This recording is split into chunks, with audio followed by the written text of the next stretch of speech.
Olá, é um prazer ter você aqui.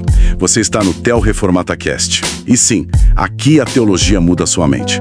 É isso mesmo. E hoje vamos concluir nossa exposição sobre o livro que estamos trabalhando ao longo das conversas anteriores. Exatamente. O livro é A Verdade da Cruz. Isso, chegamos aos capítulos finais para mergulhar ainda mais fundo, né? No significado do sacrifício de Cristo. Vamos lá. O livro começa lembrando que a crucificação foi, antes de tudo, um evento histórico e com muitas interpretações já naquela época, certo? Precisamente. O texto ressalta que, para o sumo sacerdote Caifás, por exemplo, era, uma questão política, evitar problema com Roma. Conveniência política pura. Exato. Já para Pilatos, o governador romano, foi tipo uma injustiça conveniente, né? Ele sabia que Jesus era inocente, mas lavou as mãos para acalmar a multidão. E a multidão em si, o livro diz que estava mais para decepcionada, né? Sim, em grande parte.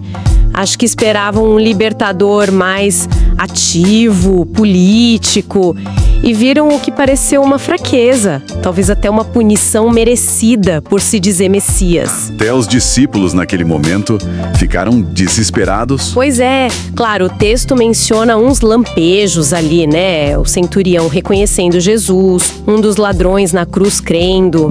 Mas a ideia central que o livro desenvolve é que o significado teológico mesmo, a expiação pelos pecados, isso não era óbvio ali no Calvário. Precisou ser revelado depois. E como o livro diz que essa revelação aconteceu? Qual foi a chave para entender tudo? Bom, a fonte aponta para duas coisas principalmente. Primeiro, a iluminação que o Espírito Santo deu para os apóstolos depois. Certo. E, fundamentalmente, olhar para o evento através das escrituras do Antigo Testamento. O argumento é forte, a cruz não foi um acidente, mas o ponto alto de um plano de Deus anunciado séculos antes. O próprio livro lembra que Jesus usou o Antigo Testamento para explicar a missão dele, né? Como lá no caminho de Emaús. Exatamente, e os apóstolos fizeram o mesmo. O exemplo clássico que o livro cita é Filipe e o eunuco etíope, lá em Atos 8. Ah, sim. O eunuco estava lendo Isaías 53. Isso, e não entendia de quem o profeta falava. Aí Filipe usou justamente essa passagem para anunciar Jesus. O livro usa isso para mostrar como Isaías 53 é uma chave de interpretação fundamental. E que tipo de retrato Isaías 53 mostra segundo a análise do livro? Como é esse servo? Olha, é um retrato bem inesperado. O texto descreve esse servo sem beleza, sem formosura para atrair a gente. Desprezado, rejeitado. Familiarizado com a dor. Exato. Alguém que as pessoas até desviavam o rosto. O livro conecta isso diretamente com Jesus na paixão. Mas o ponto crucial mesmo para a fonte é o porquê desse sofrimento todo. Aí entra a questão da substituição, é isso? É exatamente isso. O livro dá muito ênfase nos versículos 4 a 6 de Isaías 53. Coisas como: certamente ele tomou sobre si as nossas enfermidades, foi traspassado pelas nossas transgressões. O castigo que nos traz a paz estava sobre ele. Isso. E o Senhor fez cair sobre ele a iniquidade de nós todos. A interpretação que o livro apresenta é clara. O sofrimento não era por causa dele, era por nós, no nosso lugar. E o livro também argumenta que Deus Pai estava, não só ciente, mas ativamente envolvido e até satisfeito com isso. Parece forte dizer isso. É forte, mas é o que o texto diz, né? Citando Isaías 53, verso 10, todavia, ao Senhor agradou moê-lo. Quando der ele a sua alma como oferta pelo pecado, verá a sua posteridade e prolongará os seus dias, e a vontade do Senhor prosperará nas suas mãos. Então a satisfação é porque a justiça divina estava sendo cumprida. Exatamente. A justiça de Deus sendo cumprida e satisfeita pelo sacrifício substitutivo do Filho. Nessa visão, a cruz não foi uma tragédia que Deus só permitiu acontecer. Foi um ato planejado dentro da vontade dele para realizar a redenção. Entendi. Além de Isaías, o livro também destaca o Salmo 22. Diz que é uma profecia impressionante. Nossa, demais. O Salmo 22 descreve detalhes, né? A zombaria, os ossos desconjuntados, as mãos e pés traspassados, até a divisão das roupas. E começa justamente com aquele clamor, né? O que Jesus gritou na cruz. Exato. Deus meu, por que me desamparaste? E esse clamor é um ponto central na análise do livro sobre a natureza do sofrimento de Cristo. Vamos explorar isso um pouco mais. O livro argumenta que esse clamor foi mais do que só, um sentimento de angústia humana. Com certeza. A fonte liga esse grito diretamente ao conceito de aliança no Antigo Testamento. O argumento é que as alianças de Deus com o povo sempre tinham termos claros, né? Bênçãos para quem obedecesse e maldições para quem desobedecesse. Deuteronômio 28 é o exemplo clássico disso. Perfeito. O livro pega esse ponto e como ele define essas bênçãos e maldições no contexto da aliança? Bom, a bênção, segundo a interpretação ali, era o maior bem. O favor de Deus, a presença dele aprovando, sabe? Aquela imagem do rosto de Deus brilhando sobre o povo. A maior dádiva possível. Exato. E a maldição era o oposto total. Ser excluído dessa presença boa de Deus, ser afastado do favor divino, ser entregue ao juízo, às trevas exteriores como consequência de quebrar a aliança. E qual a ligação que o livro faz disso tudo com a cruz? A ligação-chave vem pelo apóstolo Paulo, especialmente na carta aos Gálatas. O livro destaca Gálatas 3, verso 10, que cita Deuteronômio. Maldito todo aquele que não permanece em todas as coisas escritas no livro da lei para praticá-las. Ou seja, a conclusão é que todo mundo, por natureza, falha em cumprir a lei perfeitamente. Exatamente. E por isso estaria debaixo dessa maldição da aliança. Mas aí vem a virada, a solução que Paulo apresenta. Sim. Gálatas 3.3 é central para o argumento do livro. Cristo nos resgatou da maldição da lei, fazendo-se Ele próprio maldição em nosso lugar. Porque está escrito: maldito todo aquele que for pendurado em madeiro. O livro enfatiza que Paulo aqui está citando outra parte de Deuteronômio, que ligava especificamente o ato de ser pendurado numa árvore, no madeiro, como na crucificação, a estar debaixo da maldição de Deus. Então o livro interpreta os detalhes da crucificação como sinais de que Cristo estava realmente carregando essa maldição específica da aliança. É isso que a fonte argumenta. Aponta vários elementos.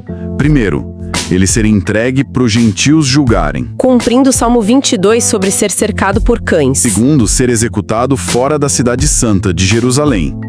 O livro compara isso com o bode expiatório, lá no dia da expiação, que levava os pecados para longe da presença de Deus. Faz sentido. E o método em si? O método romano da crucificação ser pendurado em um madeiro, cumprindo a condição literal que Paulo e Deuteronômio mencionam para a maldição. E tem mais um ponto importante que o livro cita, né? As trevas. Sim, as trevas sobrenaturais que cobriram a terra ao meio-dia. O livro interpreta isso como um símbolo de Deus escondendo sua face de aprovação. Uma manifestação visível da maldição caindo sobre ele. E tudo isso, então, culminaria naquele grito de abandono. O livro vê esse grito como a expressão máxima dessa experiência de maldição. Exatamente. A interpretação da fonte é que não era só dor física ou angústia emocional, sabe? Era a experiência objetiva, real, da maldição da aliança. O afastamento da presença favorável do Pai. Porque naquele momento ele estava carregando o nosso pecado e a penalidade do pecado. O livro até usa a imagem da circuncisão, que era o sinal da aliança e envolvia um corte, para falar da cruz como o momento em que Deus cortou o Filho, que se fez maldição por nós. Uau, é uma ideia teológica muito forte. Seria então a experiência do inferno, da separação de Deus que Cristo suportou ali? Essa é a essência do argumento que o livro apresenta. Para a expiação ser completa, a penalidade, que é essa maldição da separação, tinha que ser real e totalmente suportada. O pai teria, naquele momento, virado as costas para o filho. Para que a justiça fosse cumprida e aí sim a bênção pudesse ser dada para nós. E é por isso que o grito seguinte, está consumado, tem tanto peso nessa leitura. Exatamente. O consumado significaria o fim dessa tarefa de suportar a maldição. A pena foi paga inteiramente. A separação necessária para expiar o pecado chegou no seu ponto máximo e terminou ali. E por isso ele pôde, então, entregar o Espírito nas mãos do Pai. A comunhão restaurada depois da obra completa. Faz todo sentido. E essa compreensão da cruz como cumprimento das punições da aliança leva a outra questão importante, né? Que o livro também aborda e que sempre gera debate. Qual? Para quem especificamente Cristo morreu, qual o alcance dessa expiação? Ah, sim. A questão da redenção específica ou expiação ilimitada, como é chamada na teologia reformada. Isso. E o livro faz questão de frisar o que é muito importante, o que essa doutrina não quer dizer. Qual o principal mal-entendido que o livro tenta corrigir? O livro argumenta que não se trata de limitar o valor ou a suficiência do sacrifício de Cristo. De jeito nenhum. A visão apresentada afirma que a obra de Cristo na cruz tem um valor infinito. Seria suficiente para salvar cada pessoa que já viveu ou vai viver. Então a questão não é o potencial do sacrifício. Não mesmo. A questão é sobre o propósito de Deus e a eficácia real da expiação. O livro pergunta: qual era a intenção do Pai ao enviar o Filho e do Filho ao morrer? Era só tornar a salvação possível para todo mundo, dependendo da decisão de cada um, sem garantir que alguém seria salvo de fato? Ou, como o livro argumenta, baseado na doutrina da eleição, Deus tinha um plano eterno, específico, para salvar um povo escolhido para Ele. A visão defendida é que a intenção de Deus na cruz não era só possibilitar a salvação de um jeito genérico, mas sim garantir efetivamente a salvação daqueles que Ele, na sua graça soberana, escolheu desde a eternidade. Ou seja, Cristo morreu com a intenção específica de salvar as suas ovelhas, como ele mesmo chama lá em João 10. Exatamente. O livro cita passagens como Mateus 20:28, dar a sua vida em resgate por muitos, e João 10, versos 11 e 15, dou a minha vida pelas ovelhas. O argumento é que o propósito da expiação era assegurar a redenção completa para aqueles que o Pai deu ao Filho. Mas como o livro lida com o chamado universal do Evangelho, a ordem de pregar para todo mundo, não tem uma tensão aí? A fonte argumenta que não há contradição. A pregação do Evangelho é universal, sim. Deve ser feita para todas as pessoas sem distinção. Certa. Mas através dessa pregação universal, Deus age soberanamente para chamar eficazmente aqueles que são seus eleitos. A fé, que é a resposta a esse chamado, é vista como um presente de Deus dado aos seus escolhidos. Então, quem crê tem a segurança de que Cristo morreu por essa pessoa especificamente. É isso, a segurança vem daí. A doutrina, na perspectiva do livro, não diminui a obra de Cristo, pelo contrário, garante o sucesso dela. A salvação não fica dependendo da nossa vontade instável. Exato, fica assegurada pelo plano eterno de Deus e pela obra eficaz de Cristo.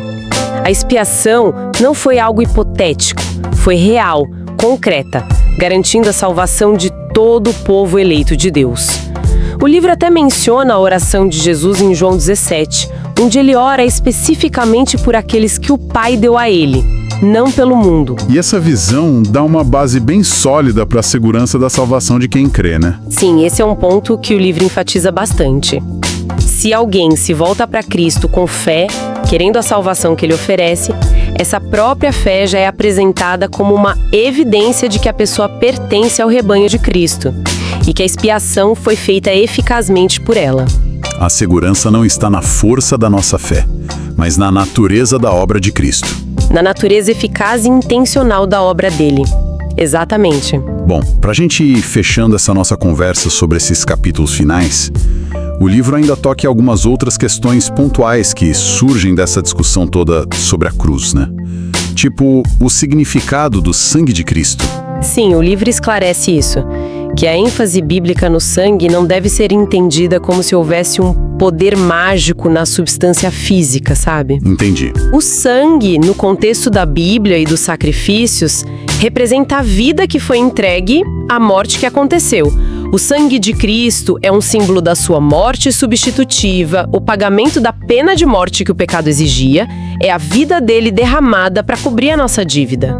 Outro ponto que às vezes gera confusão, a ideia de que Deus morreu na cruz. Como o livro aborda isso? Essa é delicada. A fonte é bem cuidadosa em dizer que isso seria teologicamente incorreto. Lembraria até umas heresias antigas que diziam que a natureza divina podia sofrer ou morrer. Tipo teopacenismo ou patripacenismo. Isso. A visão que o livro apresenta é que a natureza divina de Cristo é imutável, eterna. Foi a natureza humana de Jesus que passou pela morte física. O Deus-homem morreu sim, mas a morte foi uma experiência da sua humanidade, que ele assumiu justamente para poder morrer no nosso lugar. Faz sentido. E sobre quem viveu antes de Cristo? Como eles entram nesse plano de salvação pela cruz? O livro fala disso? Fala sim. A explicação dada é que eles foram salvos com base na mesma expiação de Cristo, só que pela fé na promessa futura do Redentor. Ah, entendi. O sistema de sacrifícios do Antigo Testamento, segundo o livro, não salvava por si só. Ele apontava para o sacrifício perfeito que ainda viria. Eles olhavam para frente, crendo na promessa. E nós olhamos para trás, crendo na obra que já foi feita. Exatamente, mas a base é a mesma. A obra substitutiva de Cristo, eficaz através do tempo. E para finalizar mesmo, o livro reforça a importância de manter o foco em Deus, Pai, em todo esse processo, né? Sem dúvida. A fonte ressalta que o plano da redenção começa no Pai, que envia o Filho e que se satisfaz com a obra dele. E faz também um apelo para a gente se firmar na verdade objetiva da palavra de Deus sobre a expiação. Especialmente hoje em dia, que se valoriza tanto o subjetivo, a experiência pessoal. Pois é. A segurança, argumenta o livro, está no fato histórico e teológico do que Cristo fez. É algo objetivo. Ok, então resumindo os pontos principais que a gente tirou desses capítulos finais de A Verdade da Cruz, a interpretação da crucificação depende muito das profecias do Antigo Testamento. Elas mostram a cruz como um sacrifício substitutivo, planejado por Deus. Onde Cristo carrega a maldição da aliança no nosso lugar. E esse sacrifício foi intencional e totalmente eficaz, garantindo a salvação daqueles que Deus escolheu. Isso dá uma base segura para a fé. Exatamente. A obra de Cristo não só tornou a salvação possível, mas, segundo essa fonte, ela conquistou a salvação de forma definitiva para o seu povo, satisfazendo completamente a justiça de Deus. Uma visão teológica bem forte, bem detalhada sobre o coração do Evangelho. Fica o convite para pensar em como essa compreensão da obra consumada de Cristo pode impactar a nossa vida de fé, né? Com certeza. Esperamos que essa análise dos argumentos do livro tenha sido útil para aprofundar o entendimento desse tema tão fundamental. Esperamos que esta série sobre a verdade da cruz tenha sido edificante. Queremos convidar a continuar conosco. Isso mesmo. Acompanhe nossas playlists, se inscreva aqui no canal para não perder os próximos conteúdos. Muito obrigado pela sua companhia e até a próxima.